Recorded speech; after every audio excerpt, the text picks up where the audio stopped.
નમસ્કાર દેશભરના કરોડો કર્મચારીઓ, સ્વાગત છે તમારું આપણી આ યુટ્યુબ ચેનલમાં જેનું નામ છે ગુજરાતી જીકેની જમાવટ।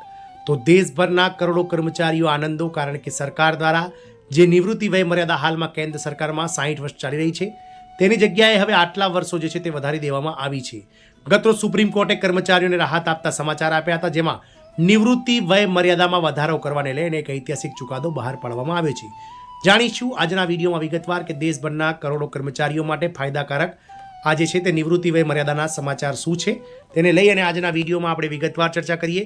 તો કર્મચારી મિત્રો, વિડીયોના અંત સુધી આપ બન્યા રહો અને જો ચેનલમાં આપ નવા સબસ્ક્રાઈબર હોય તો અમારી ચેનલને સબસ્ક્રાઈબ કરવાનું ભૂલશો નહીં, જેથી કરીને ચેનલ પર મૂકવામાં આવતા આવા સરકારી કર્મચારી નિવૃત્તિ વય મર્યાદાના સમાચારો તમને સરળતાથી ચેનલના માધ્યમથી ઉપલબ્ધ થઈ જાય। તો નિવૃત્તિ વય મર્યાદા 60 વર્ષની જગ્યાએ આટલા વર્ષો સુધી વધારી દેવામાં આવી છે। સુપ્રીમ કોર્ટે કર્મચારીઓને રાહત આપી છે અને મોટા સમાચાર હાલમાં નિવૃત્તિ વય મર્યાદાને લઈ અને બહાર પડી રહ્યા છે। તો સરકારી કર્મચારીઓ આનંદો, કારણ કે સરકારી કર્મચારીઓને મોટી રાહત સુપ્રીમ કોર્ટ દ્વારા આપવામાં આવી છે। નિવૃત્તિ વય મર્યાદામાં ફેરફાર અંગે એક મોટો નિર્ણય ગતરોજ સુપ્રીમ કોર્ટ દ્વારા લેવામાં આવ્યો છે।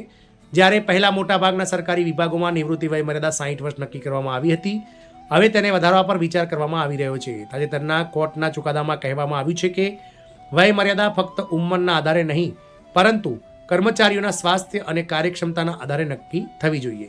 આ નિર્ણયથી લાખો કર્મચારીઓ માટે હવે નિવૃત્તિ વય મર્યાદામાં જે છે તે વધારો કરવાને લઈને આશાનું નવું કિરણ આવ્યું છે।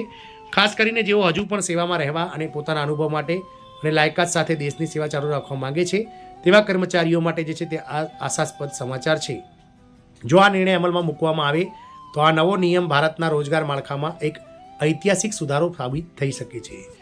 નિવૃત્તિ વય વધારવા અંગે સરકારનો મોટો નિર્ણય। સરકાર હાલમાં નિવૃત્તિ વય 60થી વધારીને 62 વર્ષ કે તેથી વધુ કરવાનું વિચારી રહી છે। આ પગલું ફક્ત કર્મચારીઓ માટે ફાયદાકારક નથી, પણ સરકારના વહીવટી વિભાગને અને અનુભવને જાળવવામાં પણ મદદ કરશે। ઘણા રાજ્યોએ પહેલાથી જ તેમના કર્મચારીઓ માટે નિવૃત્તિ વય વધારવાની ભલામણ કરી છે, જેના કારણે કેન્દ્ર સરકારે આ મુદ્દા પર જે છે તે ઉચ્ચ સ્તરીય બેઠક બોલાવી છે। આનાથી લાખો સરકારી કર્મચારીઓ, શિક્ષકો અને પબ્લિક સેક્ટર યુનિટ એટલે કે PSU કર્મચારીઓને ફાયદો થશે। આ નિર્ણય માત્ર નાણાકીય રીતે જ નહીં, પણ માનસિક રીતે પણ સકારાત્મક અસર કરશે, જેનાથી તેમને થોડા વર્ષો સુધી તેમની કારકિર્દી ચાલુ રાખવાની તક મળશે। કોર્ટના આદેશથી કર્મચારીઓમાં અપેક્ષાઓ વધી છે। તાજેતરમાં સુપ્રીમ કોર્ટે એક અરજીની સુનાવણી કરતી વખતે જણાવ્યું હતું કે કર્મચારીઓ માનસિક અને શારીરિક રીતે સક્ષમ હોય તો તેમને સેવામાં રહેવાનો અધિકાર હોવો જોઈએ। કોર્ટે રાજ્યોને નિર્દેશ આપ્યો હતો કે તેઓ પોતાના સ્તરે આ મુદ્દાની સમીક્ષા કરે અને કર્મચારીઓના શ્રેષ્ઠ હિતમાં યોગ્ય નિર્ણયો લે। આ નિર્ણય બાદ ઘણી રાજ્ય સરકારો સક્રિય થઈ ગઈ છે અને નિવૃત્તિ વય ફરીથી નક્કી કરવામાં જે છે તે પ્રક્રિયામાં લાગી ગઈ છે। કોર્ટનો આ નિર્ણય માત્ર કાનૂની રાહત જ નહીં, પણ કર્મચારીઓના આત્મસન્માન અને કાર્યક્ષમતાની માન્યતા તરીકે પણ જોવામાં આવી રહ્યો છે। નિવૃત્તિ વય વધારવાથી શું ફાયદો થશે? તો નિવૃત્તિ વય વધારવાથી કર્મચારીઓને જે નાણાકીય સ્થિરતા તો મળશે જ, સાથે સાથે સરકારને અનુભવી કર્મચારીઓ પાસેથી લાંબી સેવા પણ મળશે। આનાથી વહીવટી કાર્યમાં સાતત્ય સુનિશ્ચિત થશે અને નીતિ અમલીકરણમાં પણ સુધારો થશે। તે સરકારને નવી ભરતી ઝુંબેશ પર ખર્ચ ઘટાડવામાં મદદ કરશે। ઘણા નિષ્ણાતો માને છે કે આ નિર્ણય કર્મચારીઓની ઉત્પાદકતામાં વધારો કરશે અને તેમને નવી જવાબદારીઓ નિભાવવા માટે પ્રેરિત કરશે। વૃદ્ધાવસ્થામાં પણ નોકરીની સુરક્ષા કર્મચારીઓના જીવનની ગુણવત્તામાં સુધારો કરશે। નિવૃત્તિ નીતિમાં ફેરફાર। આગામી મહિનાઓમાં સરકાર એક નવી નિવૃત્તિ નીતિ રજૂ કરી શકે છે, જેમાં વય મર્યાદા તેમજ આરોગ્ય અને કામગીરી આધારિત મૂલ્યાંકનનો સમાવેશ થાય છે।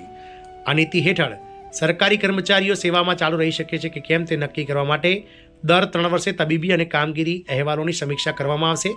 આ નીતિનો ઉદ્દેશ્ય વરિષ્ઠ કર્મચારીઓના અનુભવનો ઉપયોગ કરીને યુવા પેઢીઓ માટે તકો ખોલવાનો છે। આ સુધારાથી સરકારી સેવા પ્રણાલી વધુ પારદર્શક અને અસરકારક બનશે। કર્મચારીઓનું મનોબળ વધશે અને દેશની શાસનની જે છે કે ગુણવત્તામાં સુધારો થશે। આમ સરકાર દ્વારા હવે જે છે તે 60 વર્ષની જગ્યાએ આટલા 62 વર્ષ સુધી જે છે તે 2 વર્ષનો વધારો જે છે તે નિવૃત્તિ વય મર્યાદામાં કરવામાં આવી શકે છે। સુપ્રીમ કોર્ટ દ્વારા તમામ રાજ્ય સરકારોને એક કેસની સુનાવણી કરતી વખતે કેન્દ્ર સરકાર અને રાજ્ય સરકારનો ચુકાદો આપી દીધો છે કે હવે સરકાર ઉંમરને આધારે નહીં, પરંતુ આરોગ્ય, મેડિકલની આધારે તેમજ કર્મચારીના શારીરિક અને માનસિક ફિટનેસ ઉપર વય મર્યાદા જે છે તે નિવૃત્તિની નક્કી કરવી જોઈએ। જય હિન્દ, અસ્તુ।